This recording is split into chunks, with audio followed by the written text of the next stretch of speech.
Olá, queridas amigas, queridos amigos. Esse é o canal Resistentes. Eu sou Eduardo Moreira. Hoje é dia 6 de agosto de 2021, exatamente às 18 horas, e temos a imensa honra, uma alegria infinita de receber aqui no nosso canal Resistentes a ex-presidenta Dilma Rousseff, que tanta saudade nos deixou enquanto presidenta, pelo país que nós temos que viver e enfrentar hoje, pelo aquele sujeito que ocupa o Palácio do Planalto. Então, eu já trago aqui a presidenta Dilma. Tudo bem, presidenta Dilma? Como Tudo vai? bem, tudo bem, Eduardo. É um prazer estar aqui no canal Resistência com você, Vadir Damuto, e os nossos amigos aqui do Rio de Janeiro.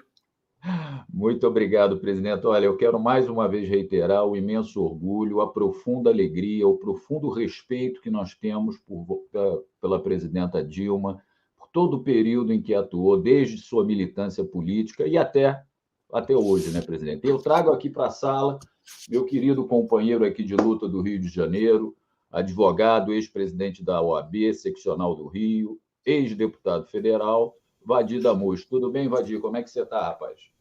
Tudo bem, Eduardo? Boa noite para você, presidenta querida, boa noite. Né? Quanto tempo? Quanto tempo?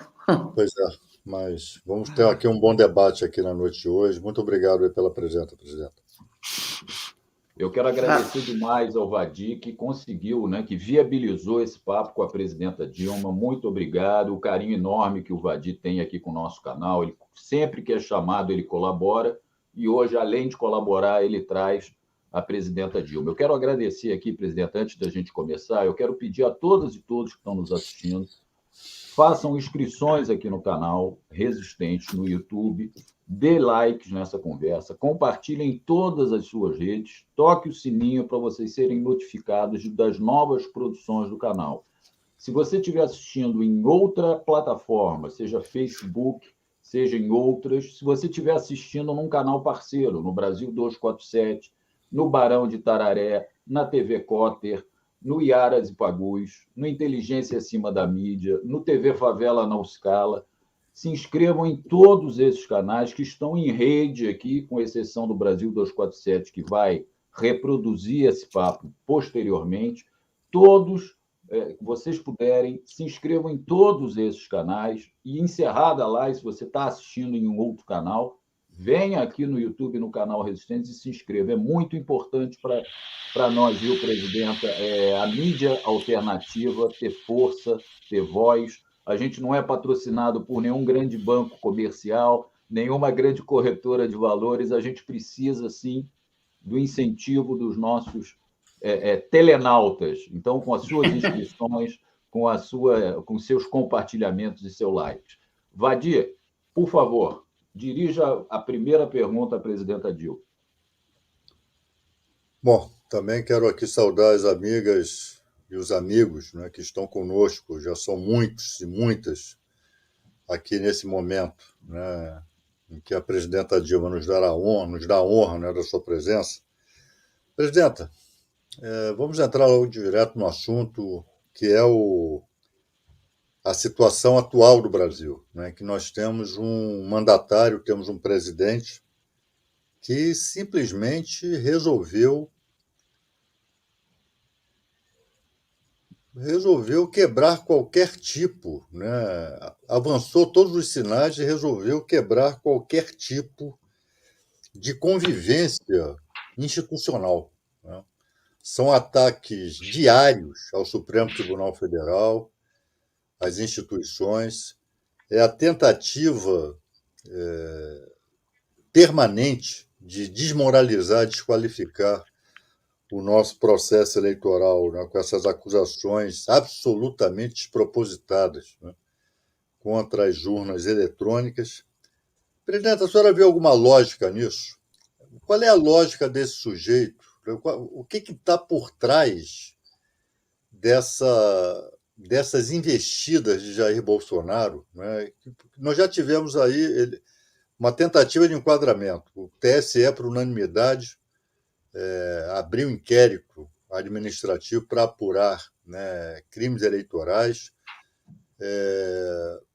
ao inquérito de relatoria do ministro Alexandre de Moraes sobre fake news e atos antidemocráticos, né? Ele acaba de ser enviada, né, anteontem, enviada uma notícia-crime, né, pedindo a abertura também de investigação sobre Bolsonaro acerca de calúnias, né, injúria e difamação contra, né, ministro Supremo, e particularmente o ministro Roberto Barroso. A senhora acha que ele fala sério com essa história de golpe? E esse golpe vai ter adesão? Bom, eu queria te dizer, Vadir, que eu acredito que há muito tempo o Bolsonaro vem testando limites. E ele vem testando limites, aliás, logo na sequência da sua tomada de posse, quando ele disse que bastava um cabo e 2 soldados para fechar o Supremo Tribunal Federal. E ficou por isso mesmo. E ele, sistematicamente, ao longo de toda a sua trajetória como presidente, ele teve essa estratégia, que é uma estratégia. Ele não faz a gestão do país, tanto é que ele se desobrigou, diante da pandemia, de construir uma articulação pela qual ele gerisse essa imensa crise sanitária e tomasse as medidas necessárias. Ele se desobrigou disso, ele passou o tempo todo desse processo, né, acirrando contradições. Então, é um processo que consiste, num primeiro momento, né, radicaliza-se e a temperatura da conjuntura sobe. Ela depois dá uma queda, tenta-se recompor institucionalmente, nunca se consegue, e aí esse processo é um processo que nós estamos assistindo há muito tempo. É um processo em que ele desqualifica ministros do Supremo, ele desqualifica a democracia, ele defende o AI-5, ele defende a ditadura, ele defende todos os processos de exceção contrários à democracia. E fica tudo por isso mesmo. O que está acontecendo do meu ponto de vista? Do meu ponto de vista, ele está acirrando as características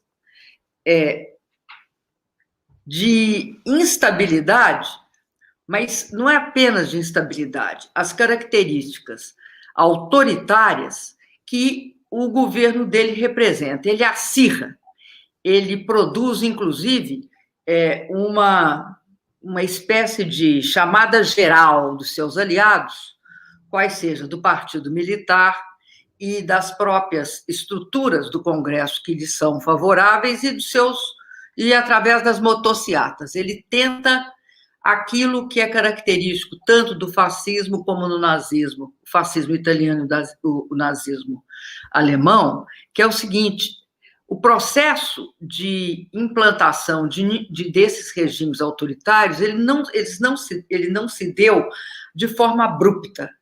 Foram processos que se deram dentro do quadro democrático e foram lentos.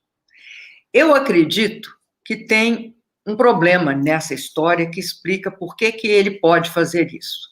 Ele pode fazer isso porque ele percebeu que nem o Supremo, nem o Congresso, nem o Legislativo, são barreiras eficazes para a sua ação. Ou seja, eles, até agora, podem vir a fazê-lo, mas até agora nunca fizeram. Nunca barraram efetivamente o processo disruptivo que ele consegue impor às instituições e o quadro democrático no país. E, diante de uma série de características terríveis do país, por exemplo, 19 milhões de pessoas passando fome. Isso é uma coisa trágica no país. A gente encara isso em cada uma dos faróis, das sinaleiras ou dos semáforos por esse país afora. a quantidade de pessoas, inclusive diante dessa crise, né, essa crise de temperaturas baixíssimas, né, provocou a morte de muitas pessoas que estavam ou na rua ou em situação de habitação muito precária. E é um quadro também de descontrole na área da educação, né? Tem 43 milhões de crianças e jovens que antes se alimentavam através do Programa Nacional de Alimentação Escolar e que hoje não têm acesso nem segurança de que se alimentam. Você tem um quadro de desemprego, é interessante, o PIB até pode crescer, mas socialmente falando, o país não cresce. Por quê? Porque o crescimento está concentrado em segmentos que não têm grande empregabilidade, ou seja, não tem capacidade de geração de emprego e também gera empregos desqualificados, tá? Ou geram parcialmente, muito parcialmente, que é o caso da agricultura, tá? Então, e também o caso da mineração. Você tem no Brasil hoje uma situação em que o presidente faz tudo, menos gerir o país.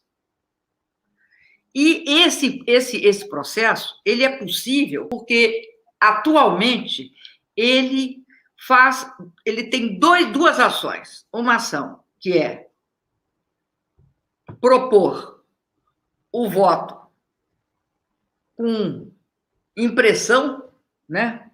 É isso que ele quer um voto impresso.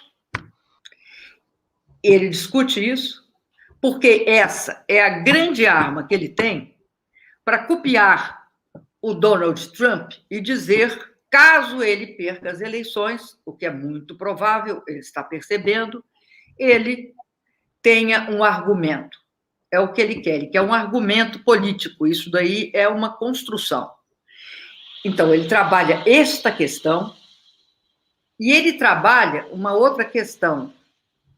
Eu tenho certeza que ele trabalha uma outra questão, que é uma articulação no Congresso que lhe permita dar algum alimento para Faria Lima, ou seja, votar uma privatização, como essa história dos Correios, que é escandalosa, não só porque está na Constituição, né? Mas também pelo fato de que é aprovada a toque de caixa, não tem consulta pública, e, além disso, né, faz parte daquele processo que já iniciou lá atrás, no governo Temer, e que agora, né, se prolonga até aqui, que passou pela privatização da Embraer, da Eletrobras e dos Correios, recentemente, pelo esquartejamento da Petrobras. Ele faz duas coisas. Dá, então, alimento para a Faria Lima, que, apesar de fazer aquele documento, né, não entra num processo de ruptura, ou seja, o país ainda mantém certas relações muito claras das estruturas do mercado com o Bolsonaro. Então, você tem uma situação que é uma situação complexa. E aí eu te faço a seguinte conclusão. Eu não acredito que tenha golpe, no sentido dele operar uma ruptura maior agora das estruturas democráticas, né? Não acredito que ele tenha condição de construir isso. Ele ao mesmo tempo, eu acho que está também de olho numa tentativa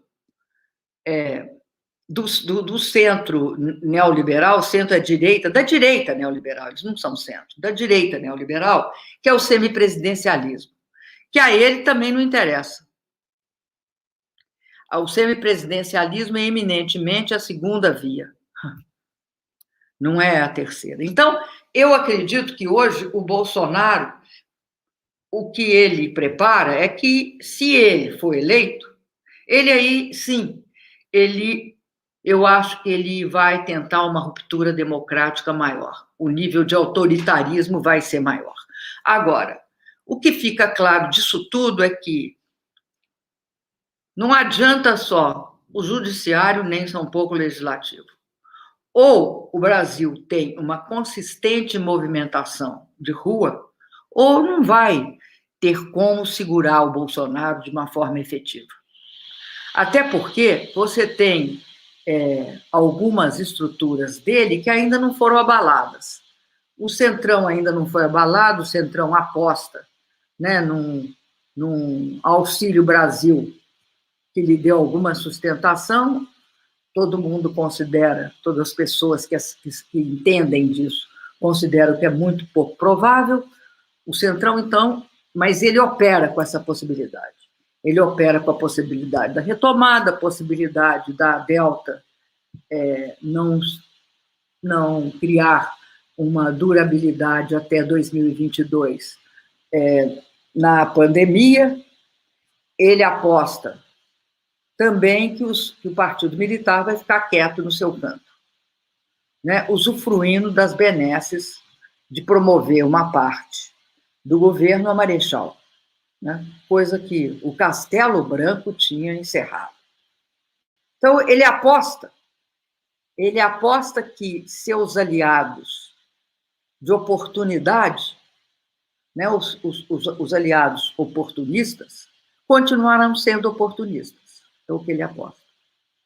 E aposta que aquela história, tá? Que eu acho que foi até ele que falou, que cão que ladra não morde. Maravilha, presidenta Dilma. Já com esse brilhante início, eu quero fazer uma saudação toda especial. Um abraço super carinhoso ao Gustavo Conde, nosso companheiro de mídia alternativa, que tem o seu canal do Conde, que está fazendo transmissão também simultânea, viu, presidenta? E eu mando um beijo para o Conde. Claro, está dado. O meu também, viu, Conde? E esse programa, o presidenta Dilma, está sendo agora transmitido pela TVT para a Grande São Paulo, em canal aberto.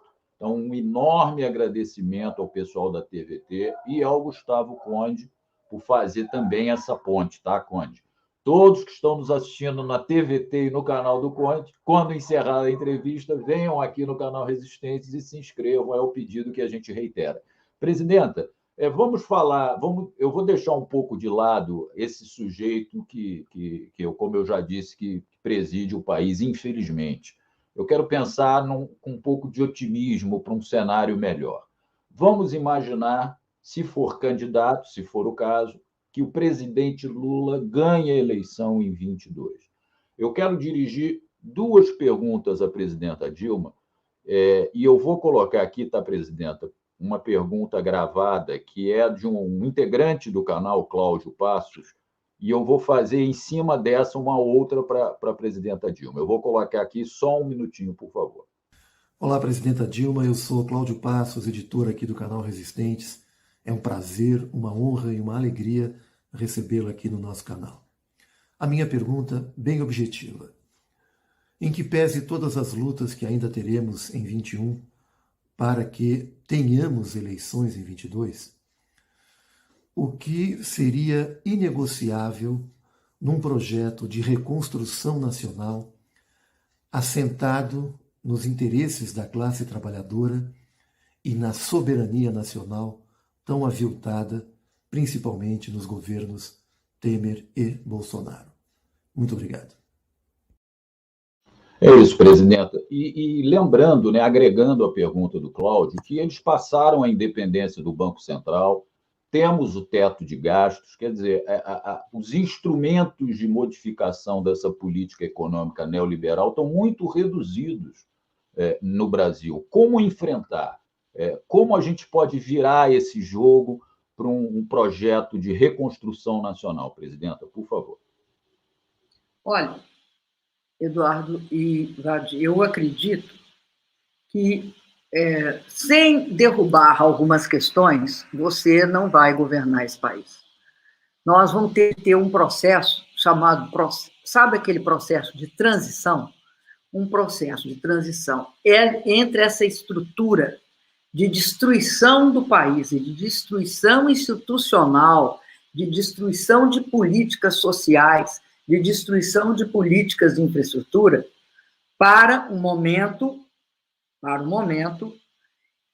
de reconstrução democrática. Portanto, em primeiro lugar, tá, a questão do teto dos gastos inviabiliza qualquer governo.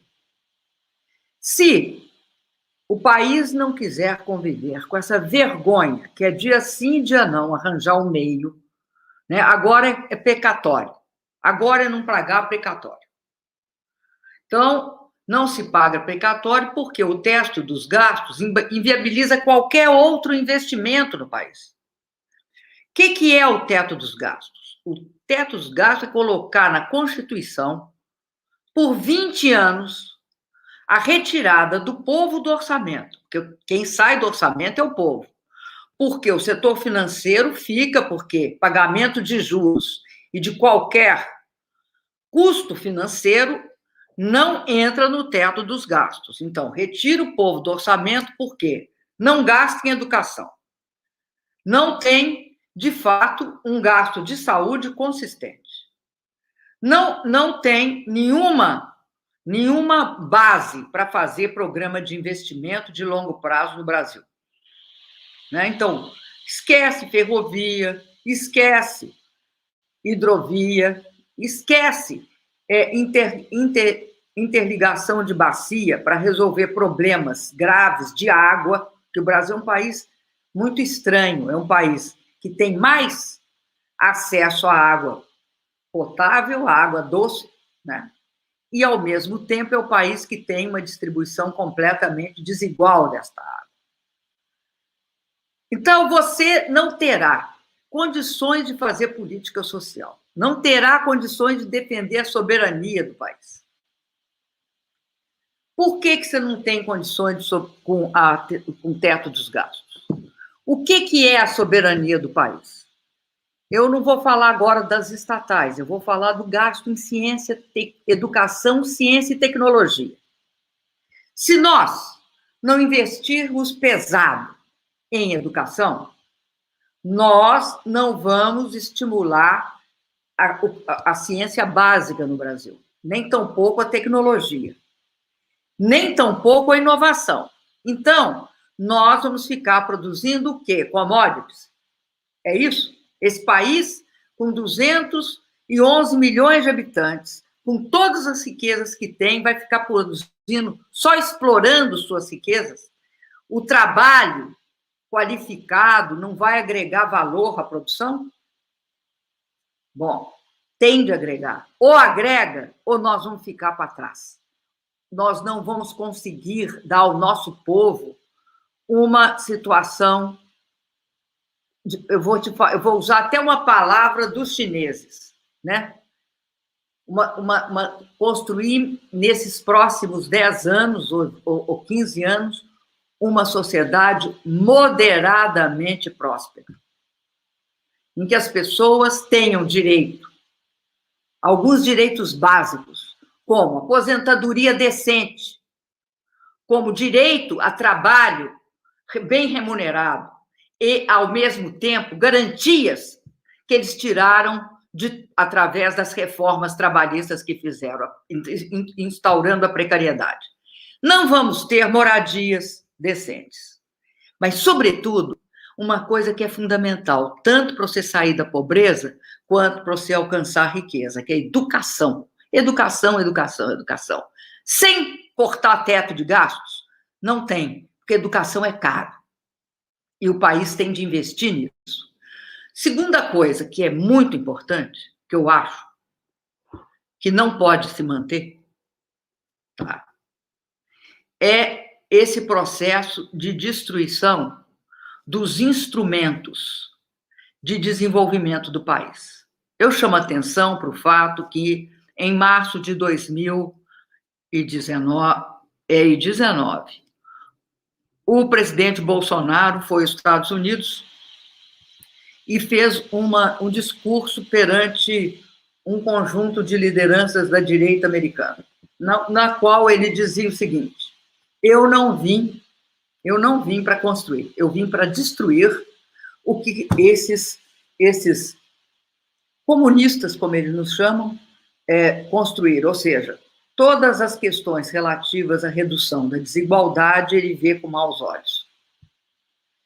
Então, esse processo depende do fim do teto dos gastos. Depende também de uma reforma fiscal. Se não tiver uma reforma fiscal, você não tem recurso suficiente para reduzir desigualdade. Você não tem. Reforma fiscal não é distribuição de renda, hein? Reforma fiscal implica em redução da brutal disparidade regional, social desse país, que 1% controla hoje mais de 46%, né, da riqueza do país. Então, você tem de ter, e também para poder financiar tanto os gastos sociais como os gastos de infraestrutura. Uma parte deles, eu quero só lembrar, né? Eu estive no governo junto com o presidente Lula, como ministra-chefe da Casa Civil, e fui presidenta. E uma coisa é clara, financiamento só o BNDES que fazia, sabe? Quem fazia financiamento de longo prazo nesse país tinha nome, endereço e telefone, chamava Banco Nacional de Desenvolvimento Econômico e Social. Então, eu te digo o seguinte, tem de recompor as capacidades de investimento. Aí eu chego nas estatais. Nós vivemos uma situação, para mim, gravíssima. Gravíssima. Chama-se esquartejamento da maior empresa de energia, a empresa mais estratégica e forte desse país, chamada Petrobras. E em que consiste o esquartejamento? O esquartejamento significa algo que é contra a corrente do que todos os países do mundo que têm empresas do tipo da Petrobras, que são as chamadas grandes empresas nacionais de petróleo, eles têm, que é a empresa integrada. No Brasil, eles foram lá e cortaram em bifes a Petrobras. Um bife foi o bife da BR, cortaram a BR. O outro, privatizaram a parte do gás. Eu vou lembrar do gás, porque o gás passou. Quando eu saí do governo, estava entre 48 e 52 o preço do botijão. Agora, está 120. Então, você esquarteja a Petrobras, você pega o preço do petróleo nacional, que é cotado em real, e para beneficiar os acionistas da empresa, você iguala esse preço. Você desmonta a Petrobras como empresa integrada. Daí, você é capaz de privatizar os dutos e depois pagar 2 bilhões por eles, e em 4 anos, sei lá em quantos anos, você já paga, só pagando o aluguel que você está contratando. É que nem você vender a sua casa, tá? E depois alugá-la por um preço triplo. Então, é uma coisa muito grave o que aconteceu com as estatais. Com o Correio, vamos lembrar, gente, vamos lembrar da Amazon? Vamos lembrar da Amazon, da Alibaba.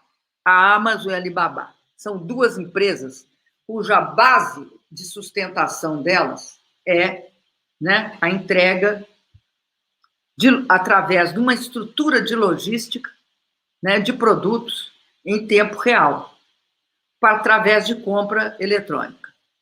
O Correio é esse potencial. Aí pegam e privatizam o Correio. A Eletrobras, nós vamos estar discutindo a Eletrobras de forma gravíssima. Sabe quando? Agora, no final do ano, quando acabar o período, começar o período úmido, e se o período úmido não for um período bem sucedido, nós vamos ter sérios problemas de racionamento e problemas de abastecimento das pessoas de energia elétrica. Energia elétrica é aquilo, você só dá valor quando falta. Então, você tem um quadro hoje que é um quadro que precisa de mudar. Eu acho que tinha de barrar essas privatizações. Elas têm um objetivo, sabe qual é? Aquilo que o Bolsonaro disse. Por que eles querem destruir o que nós construímos? para que, se nós voltarmos, nós não consigamos fazer aquilo que fizemos. Isso é um absurdo, porque teríamos de fazer muito mais do que fizemos. Além disso, tem esse problema do Banco Central, que é gravíssimo. Nós, em plena pandemia, eles elevam o preço, eles elevam a taxa de juros, né? E você tem um controle do Banco Central que nós nunca conseguimos romper, que tinha de romper, que não era a independência, porque é independência do governo.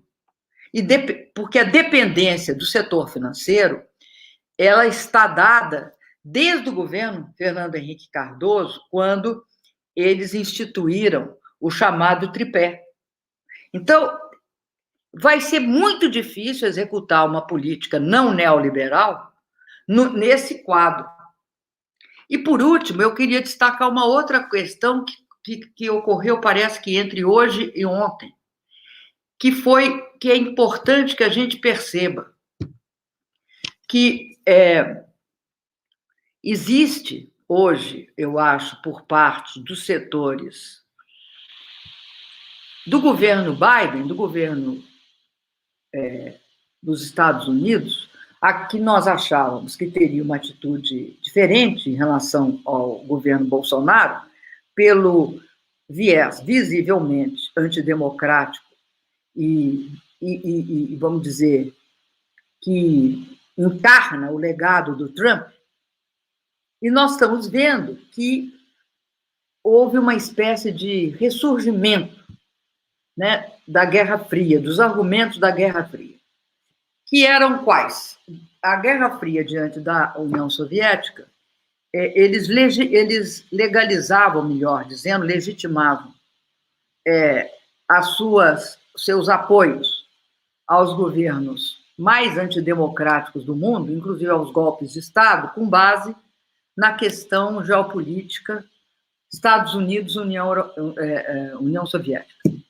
Agora, nós vemos dois fatos estarrecedores nesse país. O primeiro é a vinda do diretor da CIA, né? Um alto funcionário do governo Trump, né? Com uma tradição, né, de serviços nos governos democratas. E que veio aqui fazer duas coisas. Veio aqui propor uma parceria na área de inteligência e na área militar. E veio aqui dizer, bom, vocês não apoiaram, vocês não adotarem a 5G. Mas aí foi enviado para operar isso de uma forma mais consistente ainda, foi enviado o Jack Sullivan, que é assessor de segurança nacional do governo Biden. E tudo está indicando que eles fecharão os olhos para qualquer eventualidade antidemocrática, caso eles tomem uma clara posicionamento em relação ao conflito, né, muito operado pelos Estados Unidos, mas o conflito Estados Unidos-China. Então, você tem um quadro de várias restrições no Brasil.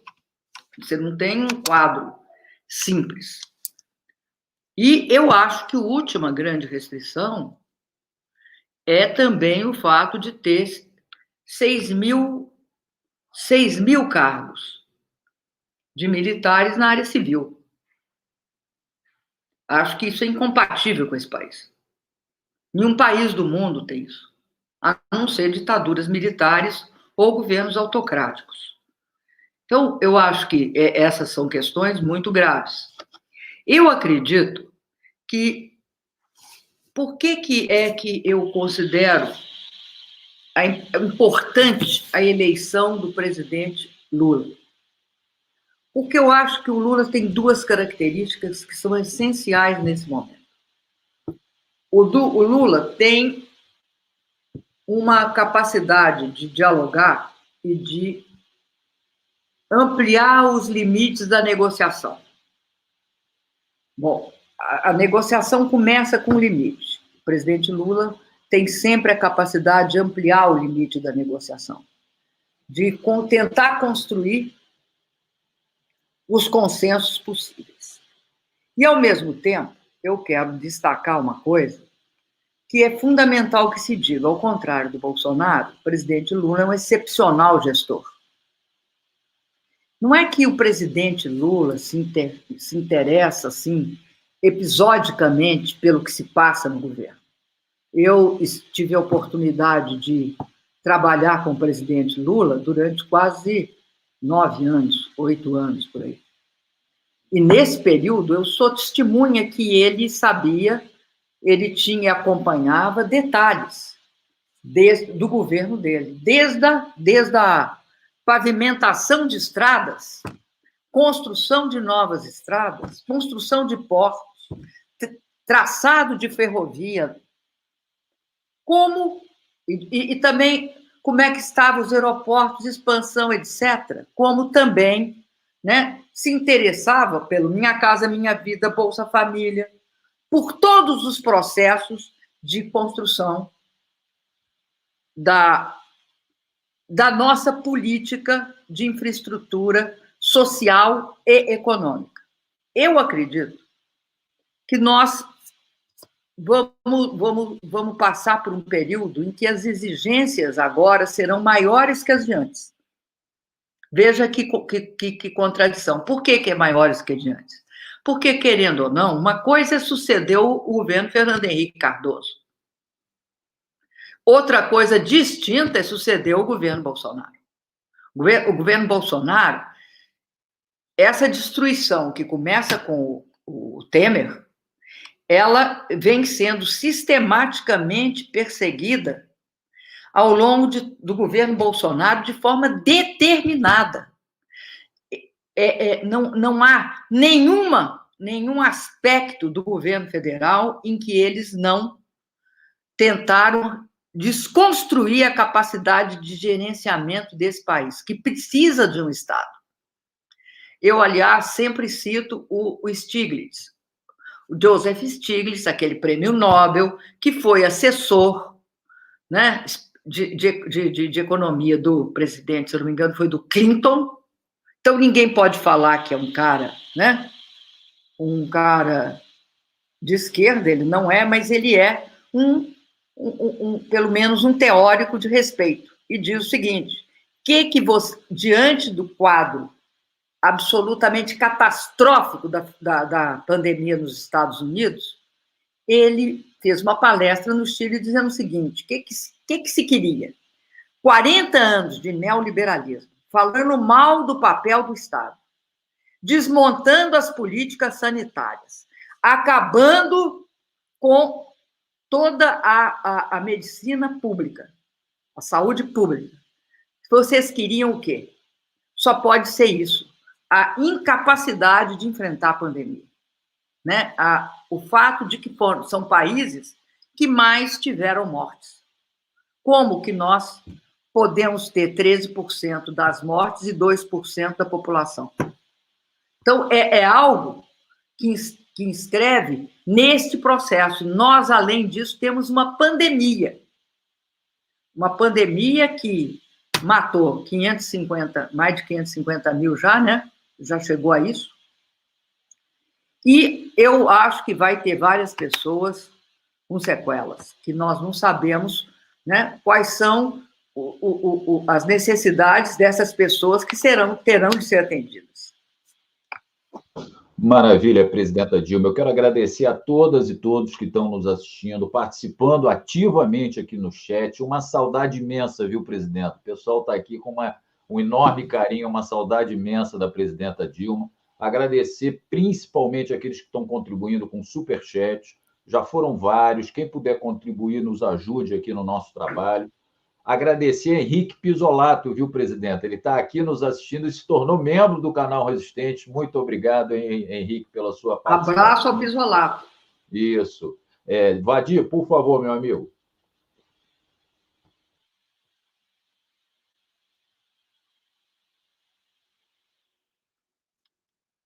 Sem som, Vadir. Abre o seu microfone, por favor.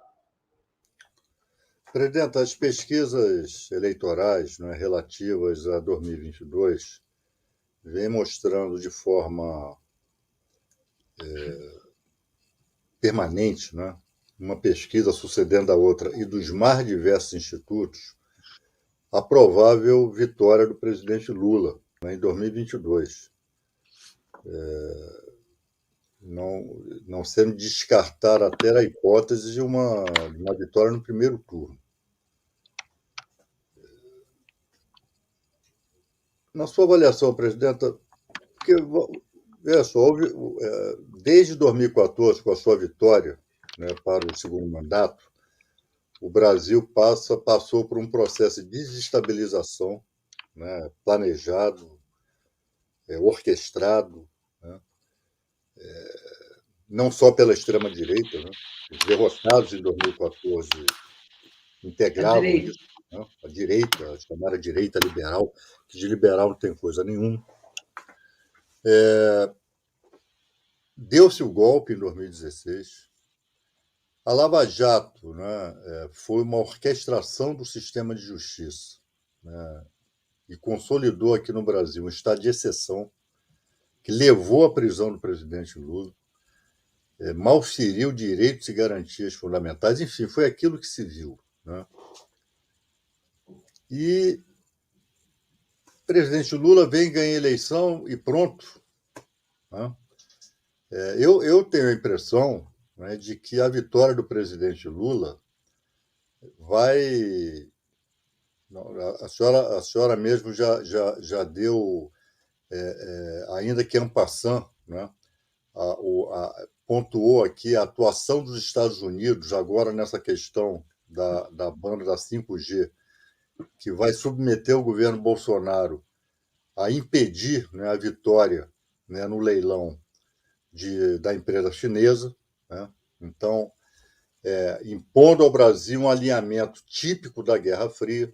Enfim, todo um quadro, né, subterrâneo que pode levar também, com a vitória do presidente Lula, né, a uma tentativa de desestabilização e de golpe de Estado. E nós já vimos, né, as nossas chamadas instituições, elas não têm essa disposição de enfrentamento decisivo em relação a isso. Ficam sempre no meio do caminho. Em notas oficiais, às vezes, quando o Bolsonaro avança o sinal, né, vem uma tentativa de enquadramento do lado de lá, que também é mal cedida, Bolsonaro continua repetindo as mesmas asneiras, né, que vinha proferindo, e que levou, né, a adoção dessas medidas aí por parte do TSE e do Supremo Tribunal Federal. Tem um quadro de tentativa de desestabilização e de golpe num possível novo governo Lula. O que é que pode impedir isso, presidente? Como é que a gente deve se preparar para isso? Me parece que não vai bastar sair de casa e ir lá votar no Lula, no 13, lá no dia da eleição, né? Maravilha, Vadir. Presidenta, antes da senhora responder, eu quero informar a vocês todos que hoje, inclusive, Vadir, o presidente da República se dirigiu ao ministro Barroso com palavras de baixo calão, quer dizer, nem ao ministro Barroso, a genitora do ministro Barroso. Então, vocês já imaginam o que ele não falou. Como é que um cidadão desse conseguiu chegar onde chegou? Desculpe, presidenta, por favor. E todo mundo sabia quem ele era, né? Não há ninguém que pode falar, ops, eu não sabia, né? Bom, o problema é o seguinte, sabe, Vadir? Eu acho o seguinte, que pelo caminho ainda tem várias pedras. Acho que tem uma pedra séria, que é o tal do semipresidencialismo. O semipresidencialismo, para mim, é um artifício da direita neoliberal, que é quem? PSDB e, por exemplo, o PMDB, por meio, por exemplo, do Temer, e com alguns até juízes do Supremo. O semipresidencialismo, ele consiste em transformar o presidente numa rainha da Inglaterra, num país em que, desde o Dom Pedro II, o executivo tem posições mais avançadas e progressistas do que os congressos. No caso, né, do Império, você vê o imperador pró-libertação dos escravos e as assembleias estaduais e a Câmara Federal contrária. E você tem, no Brasil, uma possibilidade de alteração maior por meio das eleições parlamentares. Você pode olhar, isso é uma discussão também, que é um entrave, né, um problema para qualquer presidente que assumir. Você tem um entrave, você tem um Congresso, tá, que é radicalmente diferente da posição do presidente na formação e na construção da maioria parlamentar. Nós, por exemplo, nos 2 governos que tivemos, nunca tivemos mais de 100, 110, eu acho que 110 nunca, mas mais de 100 parlamentares do PT. E a bancada, a nossa maioria parlamentar é essa que perdeu, a mesma que perdeu do Lira. 136, estourando 150. Então, você vê que tem um quadro parlamentar extremamente complexo. Não dá para supor, tá, que você conseguirá ter um processo que a mudança seja sustentada somente pela força das instituições. Ou terá manifestações populares, ou se fará uma grande mobilização, ou se fará uma grande discussão nacional a respeito das mudanças necessárias, ou a sustentação vai ser difícil. Vai ter de negociar? Vai. Vai ter de ter uma base ampla pelos princípios democráticos? Vai. Mas você também vai ter de avançar em direção a como atender, né, os interesses da população desse país e como reconstruir o país. Bom, então eu acredito que neste caminho, uma das primeiras hipóteses é o tal do semipresidencialismo, que terá, eu acho engraçado, a oposição do Bolsonaro, principalmente para 22. Eu acho que esse é o problema deles. No entanto, pós-22, pós-semipresidencialismo, eu não descarto as várias tentativas. E só acho que tem uma única força capaz de barrar isso, que é a combinação da força organizada da população, da força mobilizada e espontânea também da população, e da força das instituições. Aí a importância das instituições, você manter toda, porque também aí é um nível de estruturação que ninguém consegue barrar a força disso. Mas, e que pode resultar e vir até necessitar, em outros momentos, no futuro, como um processo final de mudanças constitucionais, né? Tipo Assembleia Constituinte, como no Chile. Mas o que você tem hoje, concretamente, é que eu acho que mesmo esses setores, sabe, os dois poderes, parlamento e judiciário, não sendo encorpados no Brasil o suficiente para resistir a isso tudo, eu acho que eles têm um papel a cumprir. Eles têm um papel a cumprir, e essa radicalização do Bolsonaro, eu acho que não joga a favor dele, joga contra ele. Porque cria também um clima de desrespeito que não é admissível por parte de um presidente em relação a juízes, como, por exemplo, é o caso do como ele vem tratando tanto o ministro Luiz Roberto Barroso, quanto o próprio ministro Alexandre de Moraes, e contra qualquer ministro do qual ele divirja. O Bolsonaro é baixo nível, ele é miliciano baixo nível, então, eu acho que ele perde toda a capacidade de se colocar como presidente quando ele trata as pessoas da forma como ele trata. Ele conseguiu, né? A gente sabe disso, ele conseguiu ser persona non grata em todos os governos. Agora é que eu fiquei surpresa com essa ação do governo Biden, menos surpresa do que eu quero dizer. Fiquei. Por que eu fico? Sabe por quê? Porque é a mesma retórica. Ou seja, para não aprovar a rede 5G, eu aceito todos os descalabros. Aquela minha conversa contra o meio ambiente, estou te falando como é que está sendo dito pelos Estados Unidos. Aquela minha conversa contra o desmatamento e o meio ambiente, o absurdo, eu engulo se vocês tiverem uma participação ativa. Não é na 5G. A 5G vamos dizer, o motivo primeiro, mas na minha política de contenção e conflito com a China. Ou vocês são meus aliados, estão comigo, e aí eu faço vista grossa para todas as feridas que vocês estão provocando na democracia e também no meio ambiente. É isso que os Estados Unidos está dizendo para nós.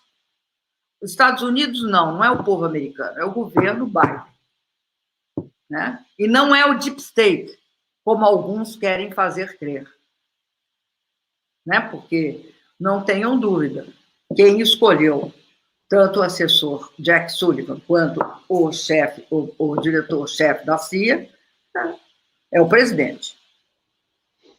Maravilha, presidente. Eu vou colocar aqui de novo agora na tela, presidente, a pergunta que foi dirigida por uma colaboradora do canal, uma querida companheira nossa, colunista do canal, a jornalista Denise Assis, que gravou um vídeo pedindo para fazer essa pergunta para a presidenta Dilma. E quem sabe, presidenta, a senhora não vai anunciar, em resposta a Denise, um furo de reportagem aqui no nosso canal do Resistente, no canal do Conde, em todos os outros que estão em rede conosco. Eu vou colocar agora, e e logo depois eu ainda vou agregar uma questão, tá bom, presidente?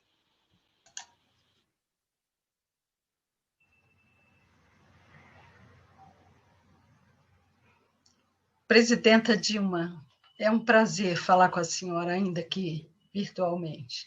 Eu gostaria de relembrar que no dia 18 de março de 2016, eu organizei uma coletiva com os correspondentes estrangeiros na sede do Sindicato dos Advogados do Rio de Janeiro, juntamente com a Adidamus. Ali, naquele momento, o Adi pôde explicar para aqueles correspondentes que nós estávamos sendo vítimas de um golpe aqui no Brasil e que pretendiam tirá-la de uma maneira não muito correta do governo. Essa atitude nossa de resistência em defesa do seu governo adveio da sua postura, da sua dignidade, da correção e do seu poder de resistência. Isso nos passou muita força e nos motivou a fazer essa coletiva e que acabou contribuindo para a mudança do discurso naquele momento em que todos diziam que havia um grupo de corruptos no governo. Muito bem. A senhora se candidatou em 2018 ao Senado Federal, né, deposta que foi do seu governo, lamentavelmente. E estava praticamente eleita, não fosse o perfil daquelas eleições, que não tiveram lá muita lisura. Né? A senhora, até a antevéspera da eleição, era a vencedora para o Senado em Minas Gerais. Pois, muito bem, agora, em 2022, a gente espera que aconteçam novas eleições, e de maneira direta, claro. Eu pergunto, a senhora gostaria ou pretende se candidatar novamente ao Senado ou a algum cargo que não seja o Senado, de repente deputada federal, ou vai esperar um ministério no governo do presidente Lula, que está vindo aí como candidato. Muito obrigada. Um beijo. Denise. Tá aí, presidente. Eu quero agregar no seguinte, refazer o pedido, o reforço a essa pergunta da jornalista, né, humildemente da jornalista Denise Assis, e exatamente pelo que a presidenta, pelo que a senhora acabou de falar aqui conosco, né, é muito importante, nessa eleição de 2022, reforçar o parlamento brasileiro com integrantes do nosso campo político, como, por exemplo, Vadi Damus, que está fazendo uma imensa falta no Congresso Nacional nesse momento. A sua candidatura seria um baita reforço a esse nosso time progressista que luta pela democracia. Então, presidenta, por favor, eu quero o furo de reportagem aqui no canal Resistente. Passo a palavra para a senhora, por favor. Bom, primeiro eu queria falar que eu acho, eu estou convencida que é fundamental que o Rio devolva o Vadi Damus para o parlamento brasileiro. Porque, sabe, são poucos as pessoas que têm o perfil combativo que tem o Vadi. Porque o Vadi, além de ter um perfil combativo, o Vadi tem uma formação que lhe permite dar sustentação muito clara às suas posições e fazer a diferença. E a gente precisa, eu tenho isso, vou te dizer, eu acredito que será um dos grandes nomes que nós temos obrigação de eleger para o parlamento. Muito obrigado. Bom, na outra questão, eu queria te falar uma coisa. A gente tem de ter orgulho das eleições que a gente ganha e das que a gente perde, quando elas são boas lutas, né? Eu nunca corri da raia. Eu nunca fui candidata antes de ser candidata a presidenta. Tive 2 eleições e eu sei, talvez sejam as eleições mais difíceis, né, do Brasil, ser mais tensas também, mais complexas. E também concorri ao Senado. No Senado também foi uma eleição que, para mim, foi muito boa, foi muito prazerosa, porque foi uma volta ao meu estado natal, onde eu passei, o estado que me formou, né? Eu sou uma pessoa que fala uai, sou capaz de falar uai, tchê, faço aquela mistura, mas eu não tenho hoje, a minha decisão é uma decisão assim, a minha decisão é não concorrer. Não é que eu não acho que seja importante.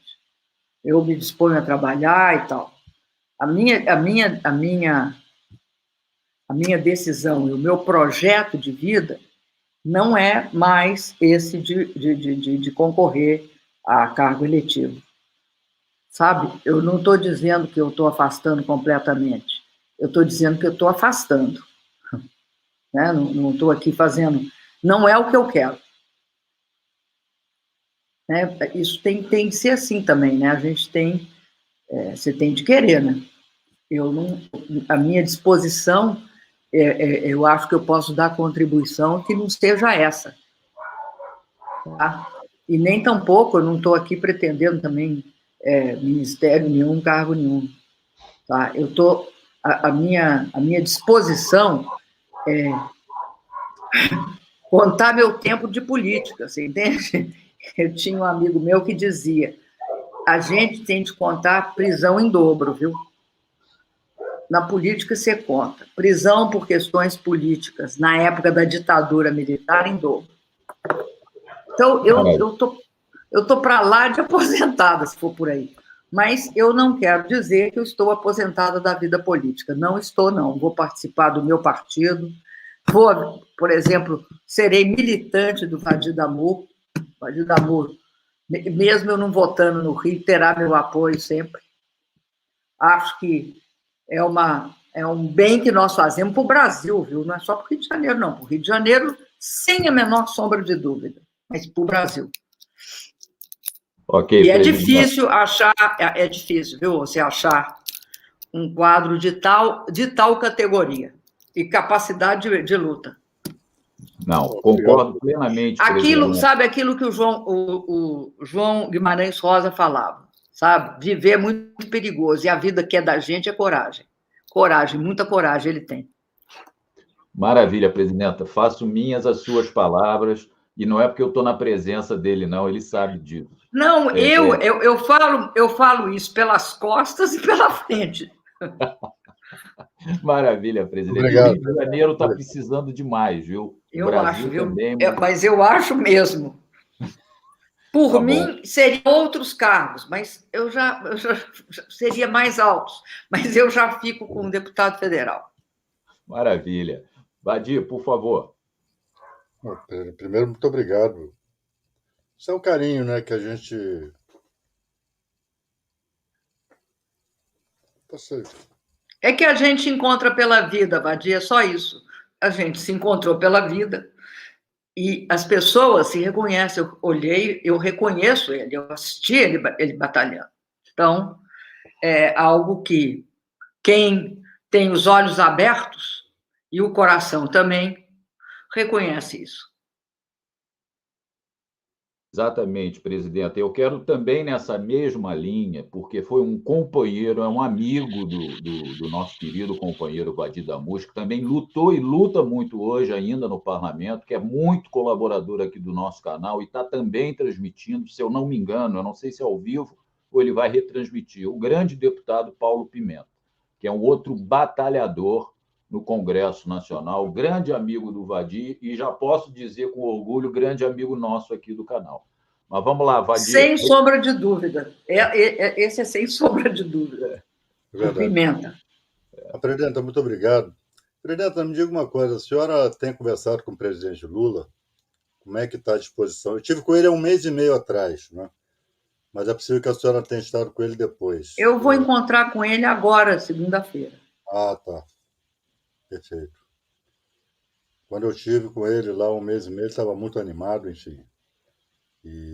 Bom, eu acredito, viu, Vadir, que nós temos muita sorte, porque nós temos a pessoa perfeita para o momento perfeito. E é um momento dificílimo. E acho que só um líder da envergadura do Lula pode dar jeito nessa situação, ajudar a gente, ajudar o Brasil. O Brasil tem de ajudar ele também a dar jeito nessa situação.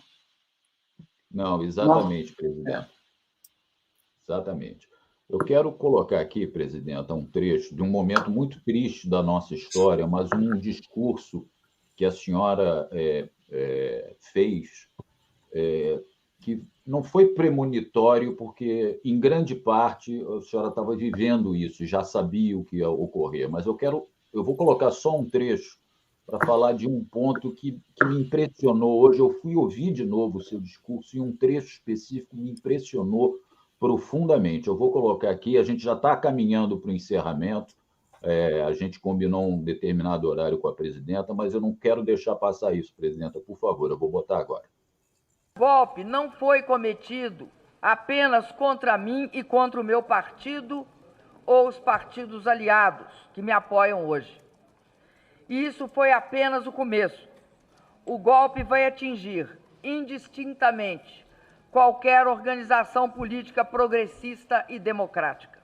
O golpe é contra os movimentos sociais e sindicais e contra os que lutam por direitos em todas as suas acepções. Direito ao trabalho e à proteção de leis trabalhistas. Direito a uma aposentadoria justa. Direito à moradia e à terra. Direito à educação, à saúde e à cultura. Direito aos jovens de protagonizarem sua própria história. Direito dos negros, dos indígenas, da população LGBT, das mulheres. Direito de se manifestar sem ser reprimido. O golpe é contra o povo e contra a nação. O golpe é misógino, o golpe é homofóbico, o golpe é racista. é a imposição da cultura da intolerância, do preconceito e da violência. O golpe não foi... Desculpe, presidente, eu achei esse final impressionante, porque a questão econômica a gente já dava para imaginar, né, que seria um golpe para a readoção dessa agenda ultraliberal de derrubada de direitos trabalhistas, como ocorreu imediatamente após com o presidente golpista. Agora, o que me chamou muita atenção é que a senhora falou de vão acabar com o direito de se manifestarem dos negros, dos LGBTs, das mulheres, o golpe é misógino e tal. E Jair Bolsonaro é exatamente isso. Isso é que é incrível, é a adoção do discurso da violência, não só do discurso, né? Ele está armando as suas milícias para uma aventura, quem sabe, muito mais ousada. A senhora tinha noção de que esse sujeito, que a senhora já conhecia do parlamento, fosse chegar onde chegou? Ninguém naquele momento, ninguém achava que o Jair Bolsonaro sequer seria candidato a presidente. Mas que as forças que tinham dado o golpe eram capazes, elas caminhariam nesta direção. E isso ficou imediatamente claro. Ficou claro quando a Veja estampa uma foto do governo Temer que só tinha homens velhos e brancos. Não tinha nem negros nem mulheres. Ficou claro no decorrer de todo esse processo, com todas as manifestações misóginas, homofóbicas, violentas, de defesa da violência, de se armar, enfim. Agora, eu quero destacar uma coisa. Eu acho que, para se criar um governo, uma coisa que sempre tem me interrogado muito, qual é a base disso? O que tem no nosso país que gerou isso?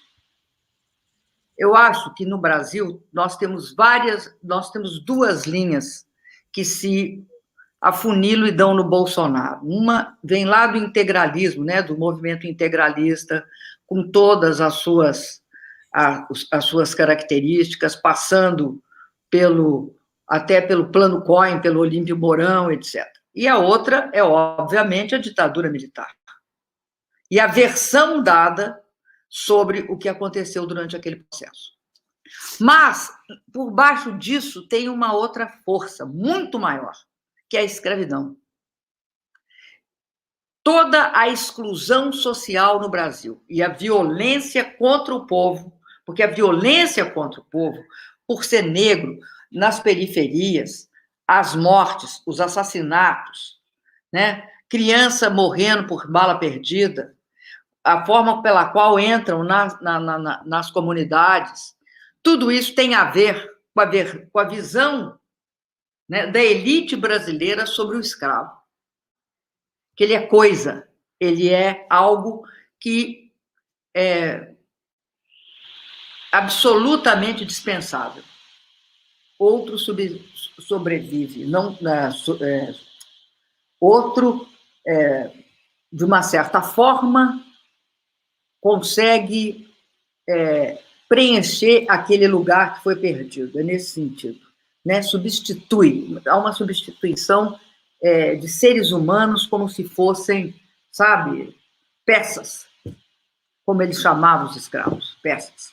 Então, você tem isso, e você tem uma elite que é absolutamente insensível à situação. Por exemplo, na história dos países, você teve alguns elites, até nos Estados Unidos, elites que se propuseram a educar a população.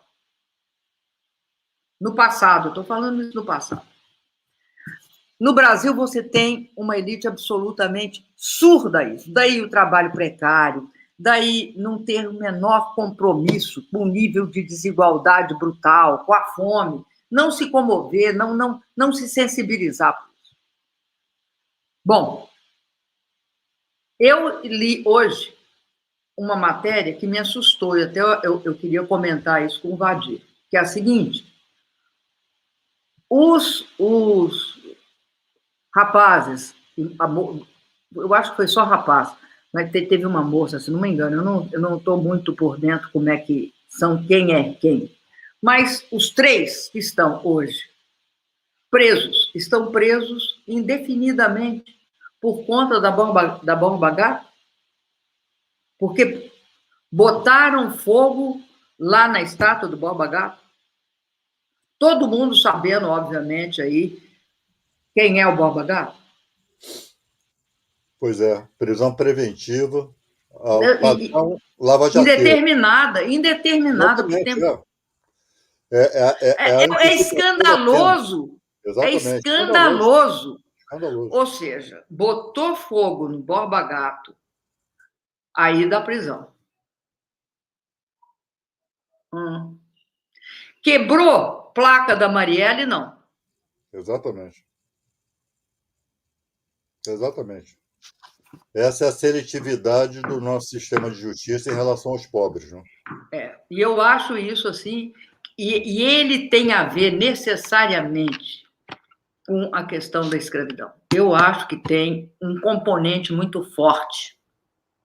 Eu, inclusive, durante um tempo, acreditei que o maior instrumento de tortura desse país, que foi o pau de arara, era uma inovação da Guerra da Argélia, né, da guerra de independência da Argélia, da repressão das forças francesas sobre os argelinos.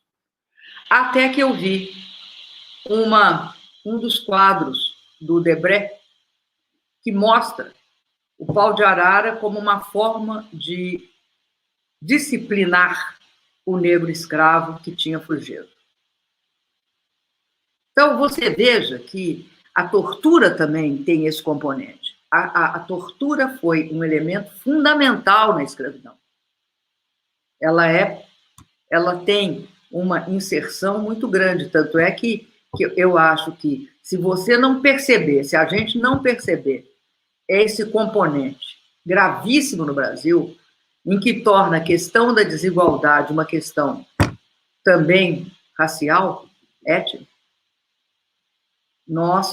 é uma outra coisa que vai ter de ser enfrentada. Por isso é que eu acho que nós enfrentamos a questão até porque criamos um Ministério de Igualdade Racial. E essa questão da igualdade racial, para mim, não é uma questão identitária, é uma questão social, integra e nacional também. A questão da escravidão no Brasil integra a questão nacional e integra a questão social. Maravilha, presidenta. Saudar aqui meu querido companheiro que também colabora com o canal, ex-deputado estadual no seu estado, Rio Grande do Sul, pelo PCdoB, Raul Carrion. Colabora muito aqui, mandou um grande abraço, pediu para eu dirigir um grande abraço à senhora presidenta. Gosto também muito do Raul. Vadir, a gente já ultrapassou o tempo da presidenta Dilma, o que para mim é um excelente sinal, que ela está gostando aqui da nossa conversa. Mas eu não vou mais tomar muito mais tempo, claro. Eu quero te passar para as suas considerações finais, Vadir, te agradecer muito por ter conseguido trazer a presidenta. Vou fazer minhas as palavras de um companheiro que escreveu aqui no chat, o Júlio Velasco. O maior exemplo de resistência no Brasil, finalmente conseguimos trazer ao canal Resistente, Dilma Rousseff. Vadir, por favor, e eu vou colocar, presidenta, porque eu não posso deixar, eu não consegui resistir aos pedidos diversos de um companheiro seu para lhe dar um abraço, eu vou colocar na sala aqui, a senhora já vai saber quem é. Não, eu e a presidenta Dilma nos conhecemos naquele momento infausto, né? Eu na Câmara dos Deputados, um golpe de Estado em curso, né? E na Câmara, né? Isso era visível, isso era diário, isso era no cafezinho, isso era no plenário, isso era nas comissões. E eu tive a oportunidade, quer dizer, a vida naquele momento trágico naquele momento de tragédia política, me ofereceu a oportunidade de conhecer essa mulher extraordinária, né, com quem eu e outros companheiros e companheiras que resistimos ao golpe, com quem eu ombreei, né, naquele momento, e com muita honra. Né? Então, se há algo, qualquer tragédia, ela sempre se salva alguma coisa do rescaldo, né? Sempre se salva, sempre se preserva alguma coisa. E daquela tragédia, para o Brasil, para o povo brasileiro, né, para a democracia, salvou-se do rescaldo isso, para mim, pelo menos, né? Ter ganho a amizade dessa mulher extraordinária, né? E a minha admiração profunda por ela. Então, em mim, ela também terá sempre um aliado, né? Sempre um combatente. E, enfim, e foi muito bom tê-la aqui hoje, né? Eu não vi a presidenta já há algum tempo. A pandemia também tem essa perversão, né? Ela afasta as pessoas, nós nos tornamos virtuais, né? Ser virtual é uma coisa difícil, né? Mas, de qualquer maneira, enfim, foi muito bom, né? E sempre com a qualidade, com o espírito guerreiro e lúcido aqui da presidenta. Mas em breve nós vamos estar juntos, enfim. Então, presidenta, muito obrigado, né? Foi bom revê-la e tenho certeza que da próxima vez vamos nos ver pessoalmente, tá? Um abração. Um grande abraço. Maravilha, Vadir. Deixa eu tentar colocar, ele está com dificuldade de entrar. Aí, ó, presidenta, João Pedro, o maior artista autista do Brasil. Ele sempre me manda coisas. Pois é. E como eu já vi ele em outras lives com a presidenta, eu cometi essa ousadia aqui, viu, presidenta? Pode botar sempre ele. Vai lá, João Pedro, dá um beijo. Oi, estão me ouvindo bem? Muito bem. Oi, presidenta Dilma. Oi, que honra falar com você de novo. Eu sei que eu falei com você em fevereiro que foi tão legal, foi um dia muito feliz. Eu sei que eu estou me tornando durante esse tempo um autista muito importante e famoso. Você sempre me alegra no final. Legal, eu amo isso. Eu deixo as pessoas muito felizes que eu deixo. Como eu estava falando aqui, eu estou me tornando um autista muito importante porque eu estou conversando na internet com muita gente da democracia brasileira, do mundo, vários famosos. Inclusive, na última sexta-feira de julho de 2016, eu falei com o ator Mark Ruffalo. Foi muito legal. Claro, eu estou ficando até conhecido, não somente eu estou ficando. Hoje mesmo eu até desenhei o presidente lá da França, Emmanuel Macron, que eu até vou mandar para ele depois o desenho. Eu sou um cara, eu amo até ser baiano, que eu amo. E, Dilma, quando acabar essa pandemia, eu vou até te conhecer de perto, vai ser muito legal. Eu sei que eu estou junto com o Lula no ano que vem, que eu estou junto com ele na luta. Maravilha, João Pedro. Muito bem, obrigado, João Pedro. Viu? Presidente, eu quero agradecer demais o seu carinho, a sua deferência conosco aqui do canal Resistentes. É um orgulho enorme poder estar com a presidenta Dilma, com a senhora, por tudo que a senhora representa para nós em termos de resistência, como eu falei, de coragem, de integridade, porque até hoje tentam fazer com o ex-presidente Lula, a Lava Jato tentou fazer. Mas nenhuma mácula jamais se levantou contra a presidenta Dilma, nenhuma do ponto de vista criminal, legal, seja o que for. Então, presidenta, muito obrigado do canal Resistentes, eu falo em nome de todos os integrantes, pela sua presença aqui. Espero que um dia a senhora volte, ou que seja ao vivo um encontro que vai nos orgulhar demais, presidenta Dilma. Por favor, para as suas despedidas, por hora. Eu queria, viu, Eduardo, agradecer a você por essa oportunidade de falar no canal Resistente, dar um abraço, mais um abraço para o João Pedro, e dizer para o Vadir que, de fato, nós nos encontramos, e eu espero que o mais cedo possível.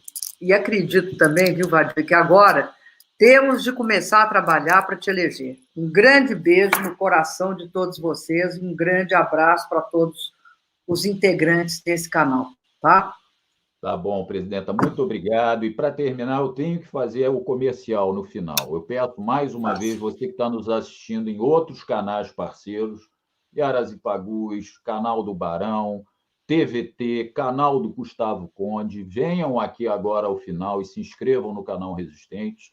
E eu quero também anunciar, presidenta Dilma, que essa sua entrevista aqui será retransmitida pela TV Brasil 247 no domingo, às 18 horas. Então, você, se por acaso está assistindo na TV 247 dos nossos amigos Atushi, Gisele Frederici, Aquiles, Mauro Lopes, venha aqui também no canal Resistente se inscrever.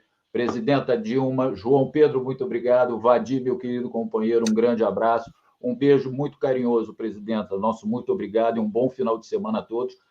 Antes de me despedir, amanhã nós temos a revista de sábado com 2 juristas, Maíra Recker, que vai falar sobre a questão eleitoral, presidenta.